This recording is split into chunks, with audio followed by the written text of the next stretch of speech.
All right, we're here with Misty Nielsen. Hi, Misty. Hi.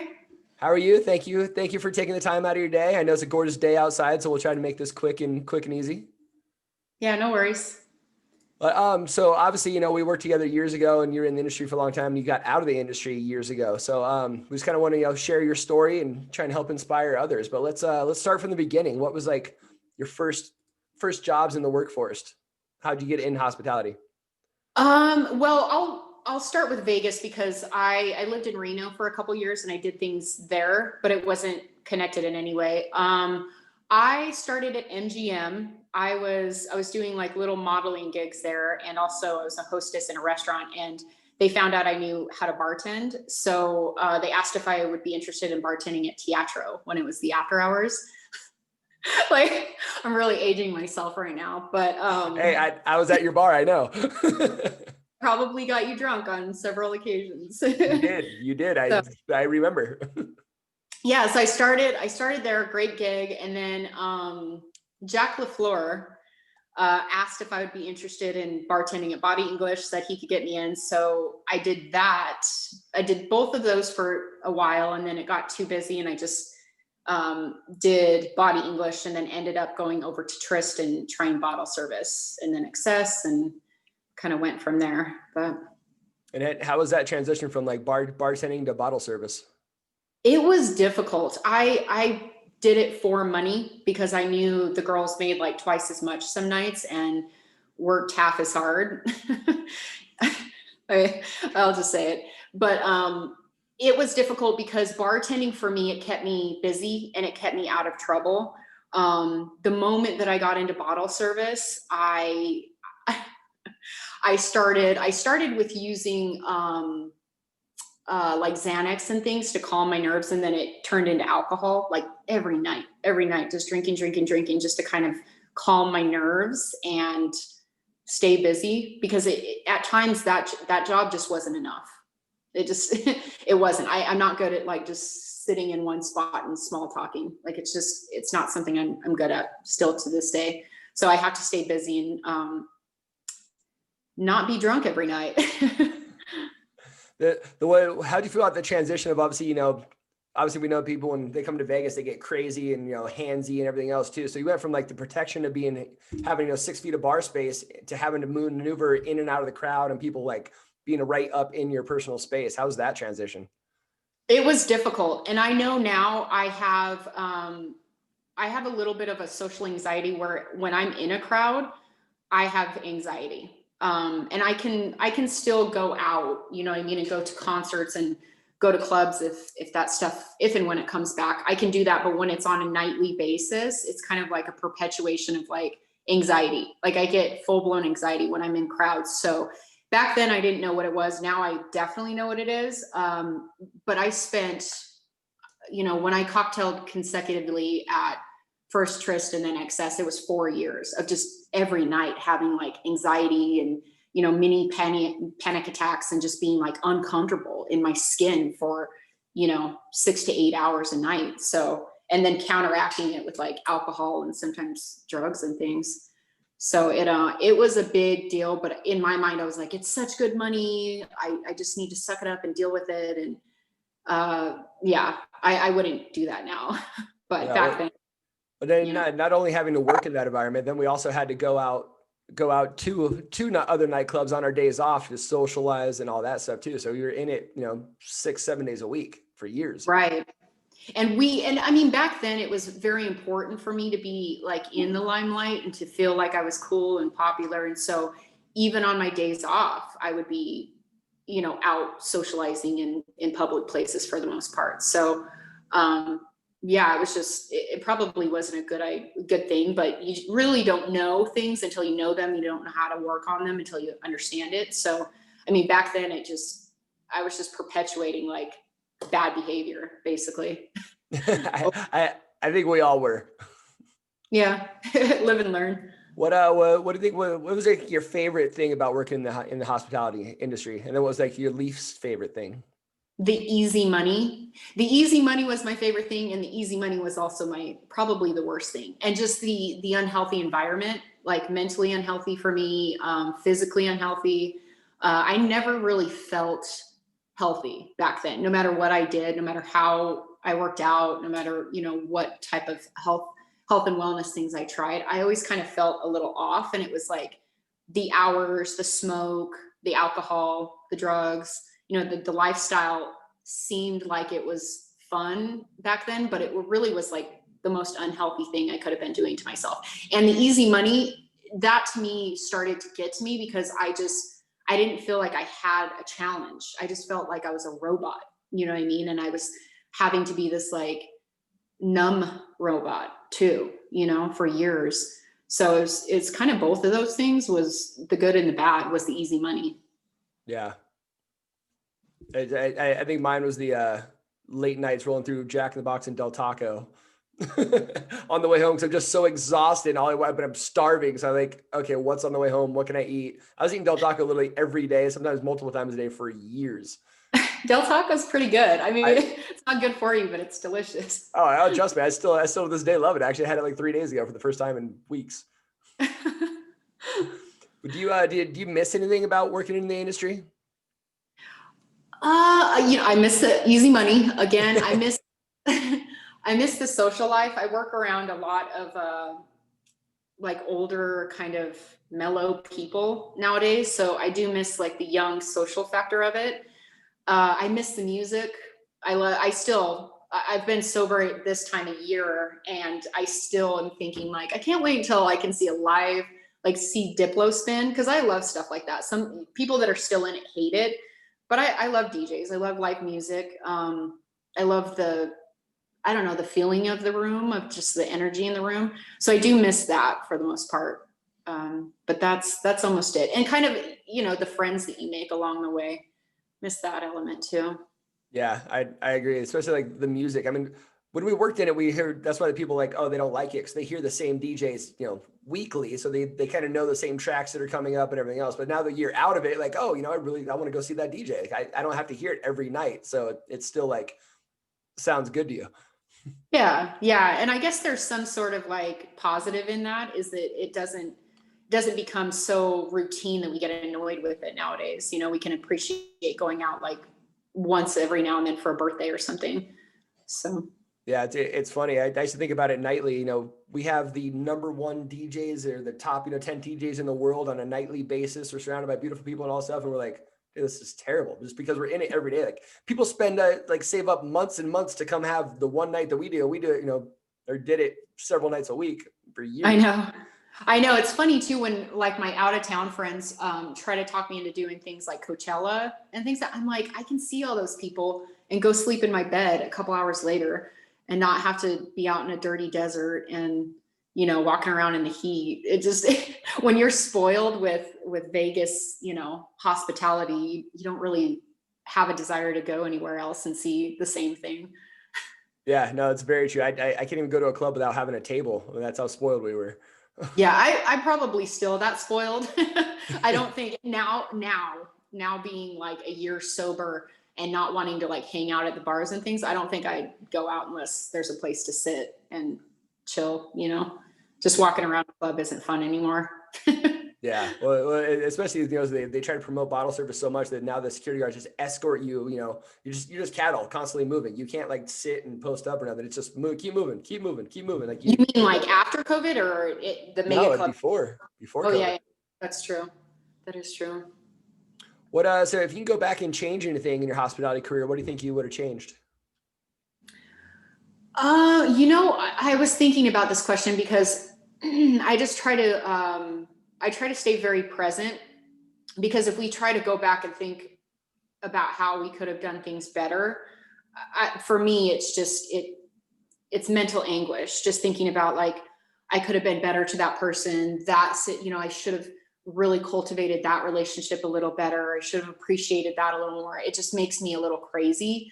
And, at the end of the day, everything that happens to us along the way kind of brings us to where we are presently. So, I would definitely go back and be, more appreciative and less of a spoiled brat. I would, but I don't think that I would have ended in this position that I'm in right now if all of that hadn't happened, So on some level, I wish I could go back and not be so obnoxious as I was, and maybe like tap into my mental health a little sooner and work on that. But ultimately we can't go back, and all we have is the present. And I know I made a lot of mistakes back then, and I've learned from them, and, I grow from them on a daily basis. So, it's kind of a long-winded answer, but No, it's great. Do you think the skills that you learned in the hospitality career, brought you into where you are now?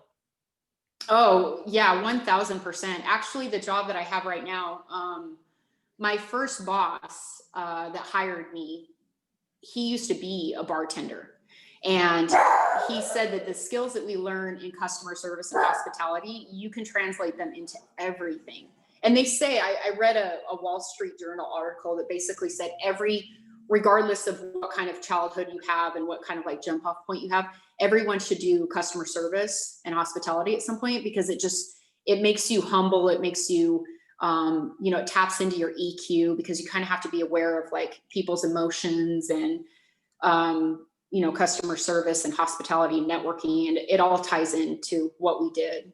So you can put that into any job, any business.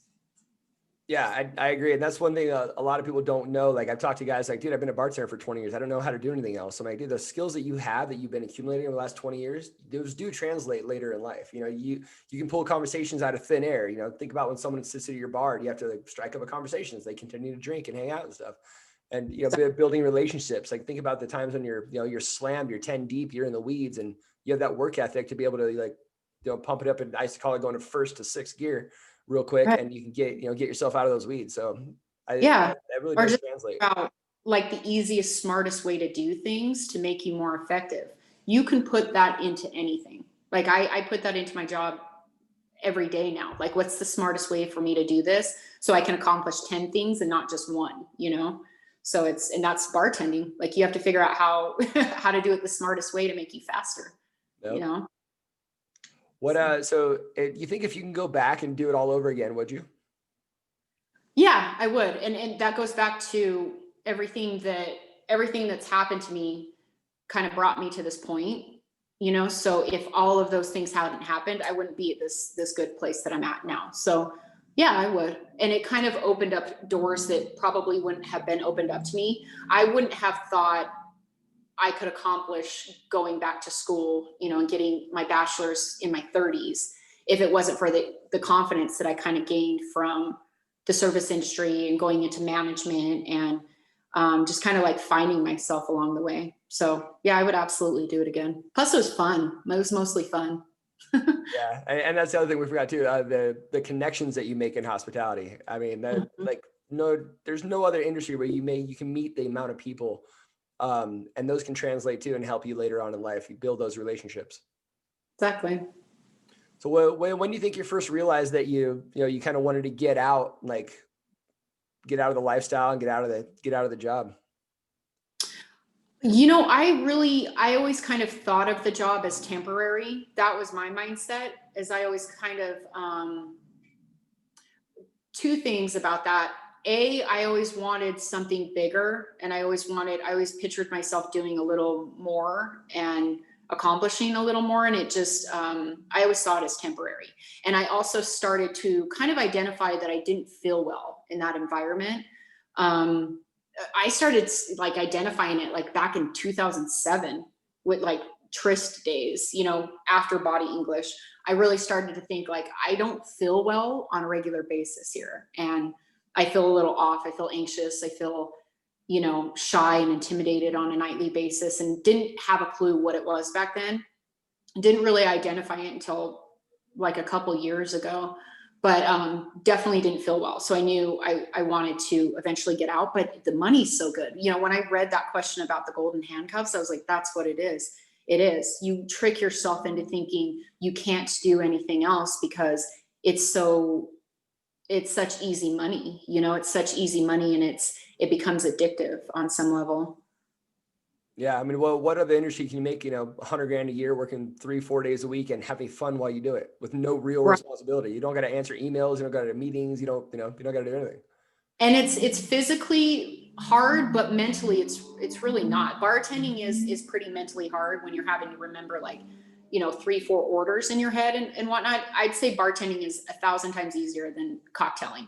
And so when I finally went into bottle service, yeah, I was like, where am I going to make this type of money having this much freedom, And that freedom was kind of a curse in itself. And I realize that now. But back then I didn't have a clue. Yeah, that was the bad part too. Is the money that we made and all the freedom it Mhm. just led to trouble. Yeah. Yeah. I'm the type of person that if I get bored, I end up in trouble. So I have to keep myself challenged and busy and kind of like attach myself to goals so that I don't fall off track, in every capacity of my life. Yeah. What do you think your time frame was? I know you said like you started realizing it and a couple of years later you kind of like, okay, I got to figure something out. What do you think your timeline was from like, okay, something's off. I need to get out of this industry to actually being able to resign? Well, I would say I started to identify it like 2007, 2008 and just stayed in it. 2009 I started like dabbling in other things. Like at one point I um bad investment, I know that now, but I basically funded a business that my brother started. Funded it for a year, never saw a dime. Drained my savings account at the time, plus gave him like weekly and monthly, you know, money. And and at that point I thought, okay, I'm going to invest in this. Hopefully it'll do well. I believe in my brother that he can do this. Didn't go well. And I also tried doing ACN, which is it's like that telecommunications company that some of us got wrangled into, total pyramid scheme. But I started thinking like, what else can I do? I started thinking right around 2008 to 10, what else can I do? And in that time I just became like more miserable, more drunk on a nightly basis. And before I knew it, I got fired. Totally deserved it at the time. Totally realized I needed to get some sort of like help at that point, asked for it. Like I took the union reps in there and I asked HR, I was like, can you guys put me in some sort of like therapy program? I'll do it. And they were basically like, get the hell out, in so many words. Totally deserve it. Changed the like path of my life. And at that point I was like, okay, I need to make some changes. So I moved all the way to Miami and I started working in clubs there. Had another bad experience where I blacked out and like went home with my bank. And yeah, it was crazy.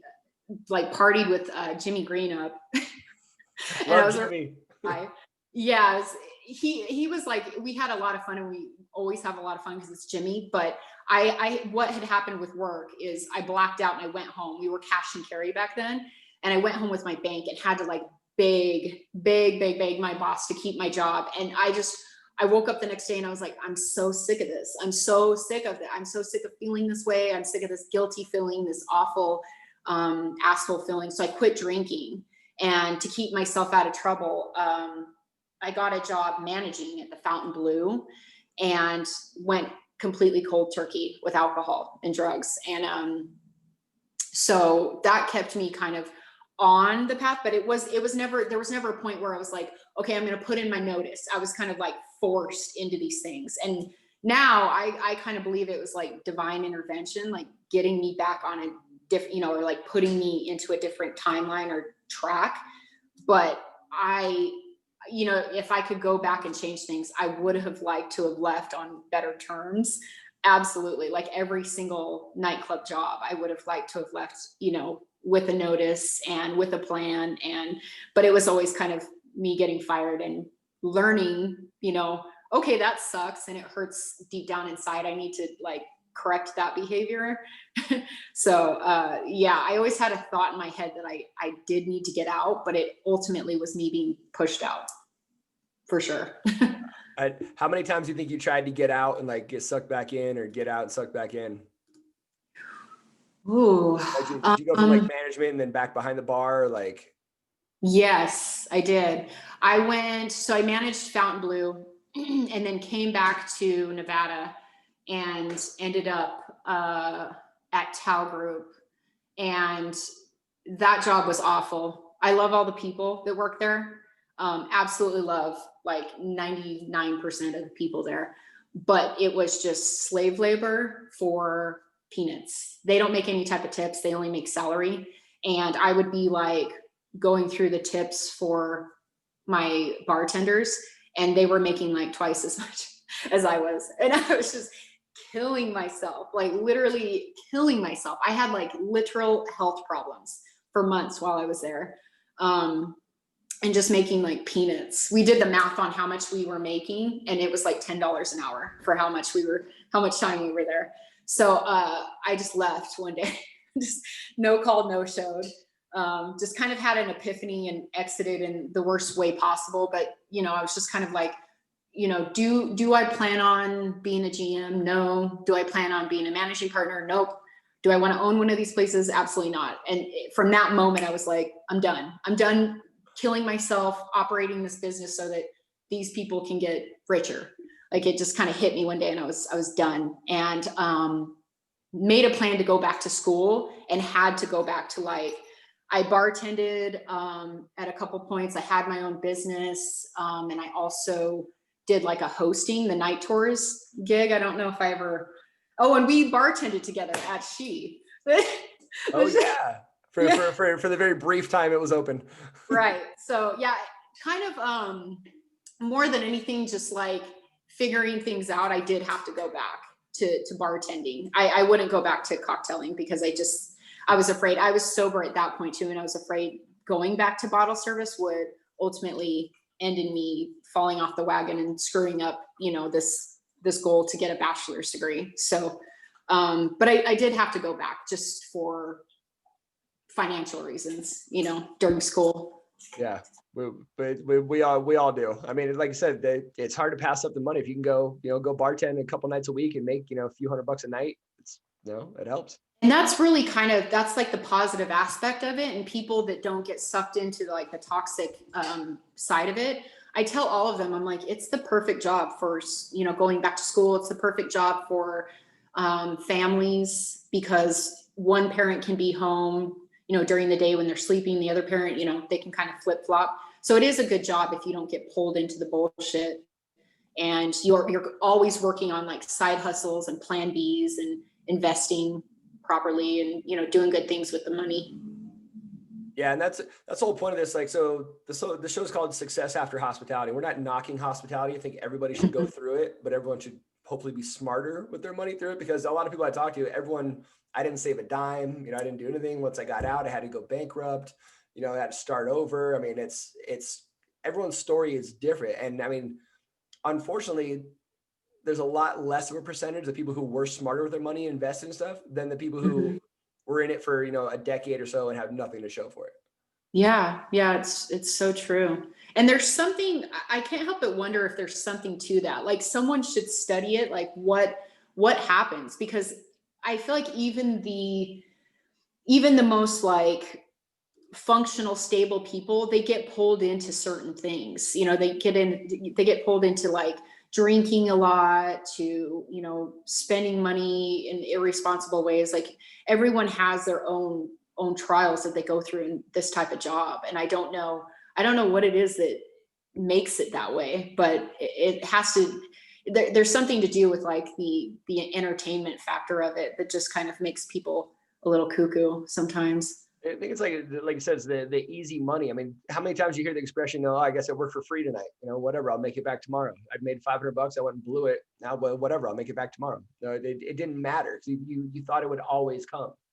Yeah, and there were so many times. I remember once I needed a laptop just to play on like, who knows what was MySpace or something. I didn't need a computer for anything. And if I did need one, I could have gotten like a used one or like a, lower model, but I went out and bought like the nicest, Mac computer, top of the line, brand new, way too expensive.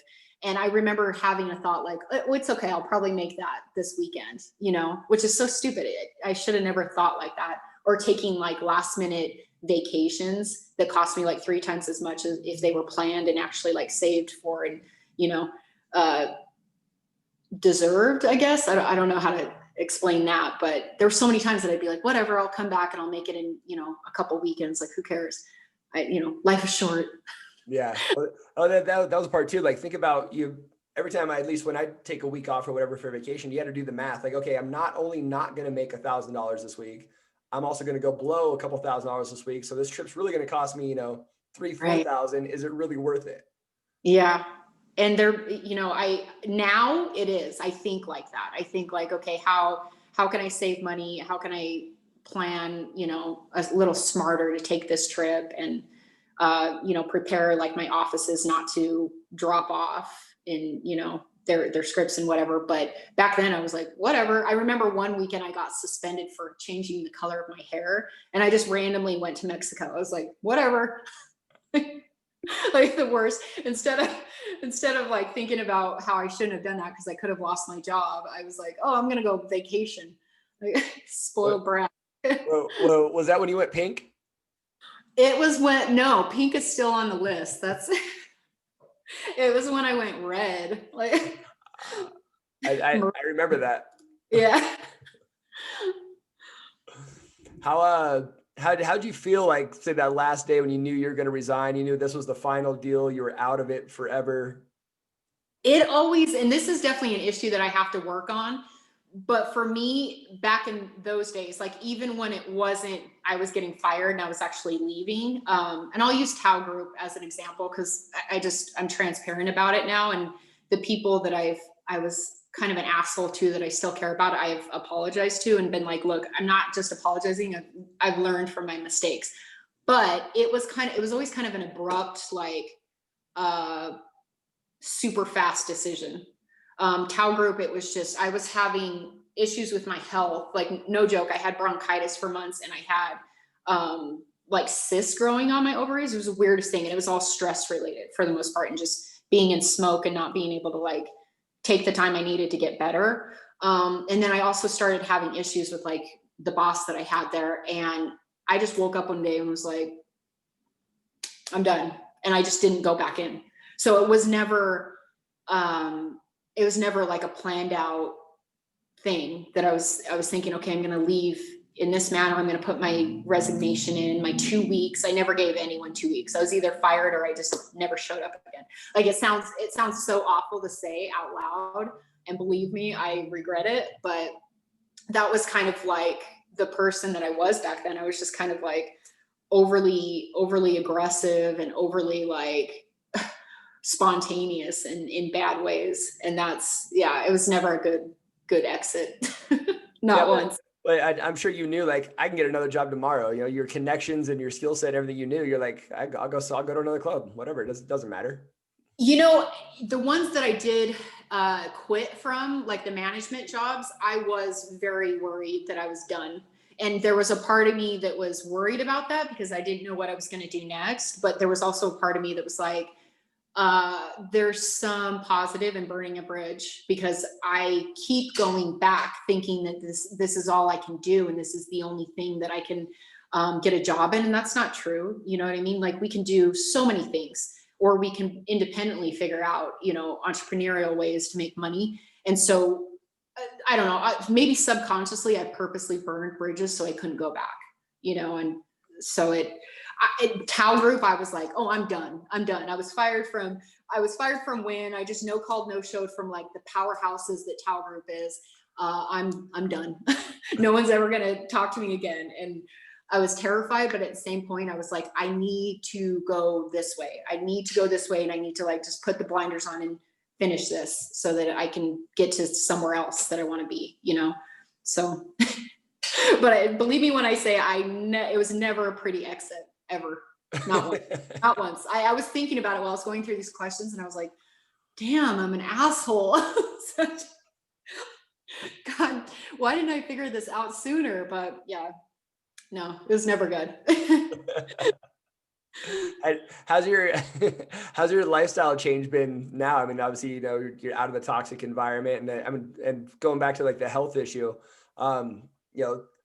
I talked to my doctor, at least when I was at Hakkasan. I was in the doctor once a month, and they're like, your entire staff is here all the time.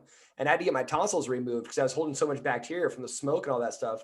Best Yeah. decision I ever made. Like now I get sick maybe once a year, once every other year, whatever. But I was literally getting sick like every few weeks, once a month, because just from Mm. being in that environment, it was nuts.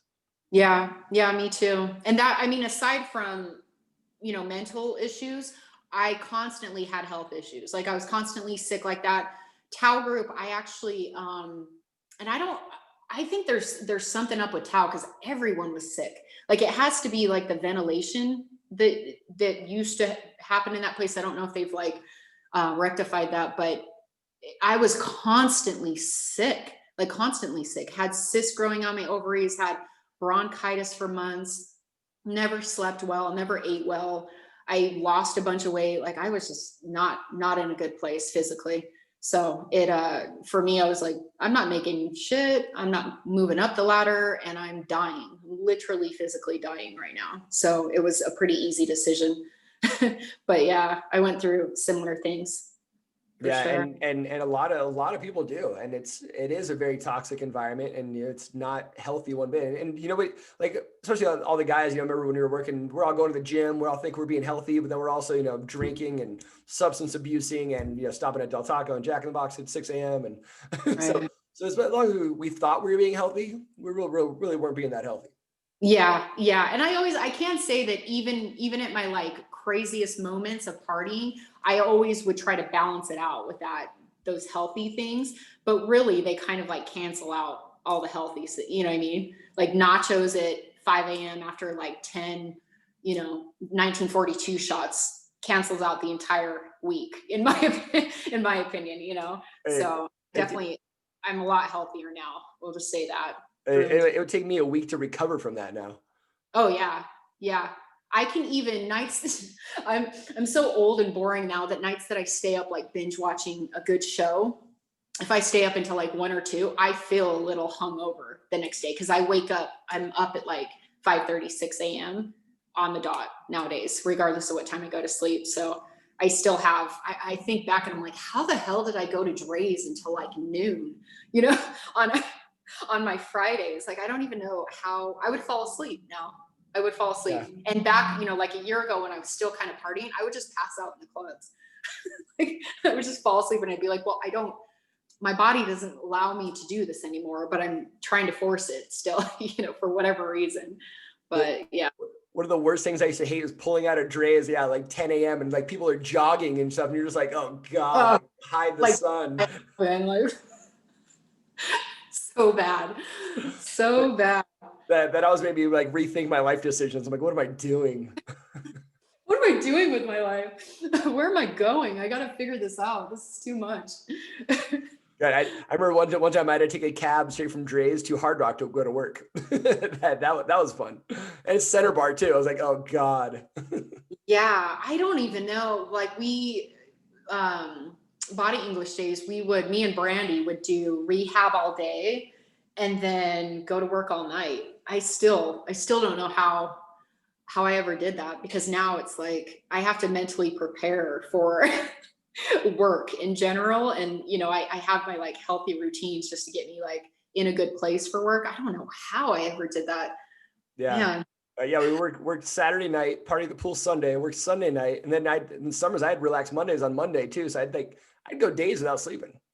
Jeez. Yeah, no, that shed years off of our lives for Oh, sure. 100%. I mean, the fact I'm still healthy and alive today is amazing. And that I never ended up like in jail or with some sort of like record, is I don't even know how I dodged that. I have no clue because I drove many times when I shouldn't have drove. Yeah, well, I mean, back then too, there was no such thing as Uber and stuff. So I mean, like now it's super convenient. If you drink and drive now, it's just terrible. But back Yeah. then we didn't have Uber and Lyft and the convenience of it. Yeah. Yeah, exactly. I agree. So so your job now, you work like basically Monday through Friday, or you a lot of weekends and holidays off, which is unlike the entire last 15 years of our lives. Yeah. And it's, I like it. I do like it. It is the type of job I'm in, offices 9 to 5, but there's times I have to do like paperwork and things, or pre-pandemic, I would do like dinner programs on the weekends sometimes. So it is kind of a longer than 9 to 5 job at times, but overall it's a really easy job. Like it really is. The hardest thing about it is just the mental aspect of it, because sales in general is difficult. And I'm basically debating with like doctors and, nurses and things all day long. So that gets a little hard, but overall it's an easy job. And I love the routine of it for sure. Love the stability of it and the money. So it's Yeah. never. Do you feel like the skills that you picked up in hospitality helped you in this career? Oh, definitely. Definitely. The networking, the conversation skills, the problem solving, the customer service, because ultimately they are customers, and patients are our customers on some level. But yeah, it absolutely prepared me for what I do now. Awesome. What's some advice you can give to others that are looking to get out of the industry? If I could play it out differently, like go back and play it out differently, I definitely would have been smarter about it and started working on a plan B. Like anyone that I've helped get into the industry, I have them promise, and whether or not they keep to it is their business. But I always say, like, work on a plan B, like have a side hustle, even if it fails and you have to close the doors, or at least you tried. At least you tried, and you learned from that experience. But always be working on something else. Don't let this be your end all be all. And don't get wrapped up in the driving a leased BMW and having to have the nicest things and go on the nicest trips and be cool, and like F all that. Do smart things with your money. Take financial courses, read financial, health books and things, listen to podcasts, listen to YouTube, like do smart things with your money, because it has a shelf life, especially if you're a bottle service girl. Like you don't want to be a 60-year-old, cocktail waitress. Like, no one does. I don't think anyone does. I mean, even 40s is pushing it. For me, it was pushing it. I was like, I got to figure this out, because I'm not getting any younger and I don't want to be strapped to this. So just always be working on the next chapter, be thinking about the next chapter and working on it in some way. That's awesome. That's pretty much, I mean, all of us who've gotten out, the only advice we can really give to everybody is, be financial, have a backup plan, save your money, invest your money, take it for what it's worth, and, help build a future out of it, instead of just blowing it and waiting 20 years to try to figure something else out. Yeah. And I will say that the second thing that I would add to that is, if you feel uncomfortable in your environment and you feel like you need to partake in things, really tap into that. Don't necessarily quit your job overnight or whatever, but definitely figure out why you feel so uncomfortable. Maybe, get into therapy, work on like, shadow work or whatever, to try to figure out why you're so uncomfortable in your element. Don't let substances kind of mask that. So, just be mentally healthy, because the mentally healthiest people can still get wrapped up in that lifestyle and fall off track. So yeah, I agree. So, before we let you go, is there anything else you want to add? No. Got any other questions for me? Is that sorry that I was a complete jerk to back in the day. I definitely have learned from my mistakes and have grown from them, and have gotten to a better place because of all the stupid shit I did back then. Yeah, you are bad. I've known you for years. We're still friends, so you were fine. I think you saw like a different version of me. You never saw the like bad blackout, hostile version of me. But I don't know. I might have met that girl a couple times too. I just thought of something. You have definitely saw that person. I think I slapped you. Yeah. I'm sorry. I am truly sorry. It's okay. Well, it was nice chatting with you. Thank you for including me in this. It's awesome. No, thank you. Thank you so much. Like I said, I mean, everyone has their own story, and I really want to help and inspire other people's, to share their story and to, build their hospitality get hospitality and help them later in life so they can set themselves up for a better future. Yeah. Yeah. I guess my last piece of advice is kind of like, allow this to work for you, not to you. You know what I mean? Don't get so wrapped up in it that you become a different version of yourself. Like find all the positives and really kind of cultivate those instead of, the negatives. So I agree. yeah. Awesome. All right, Misty, thank you so much. It was so good to talk to you, catch up with you. Yeah. I'll talk to you soon. Take care. Okay. You too. Bye. Bye.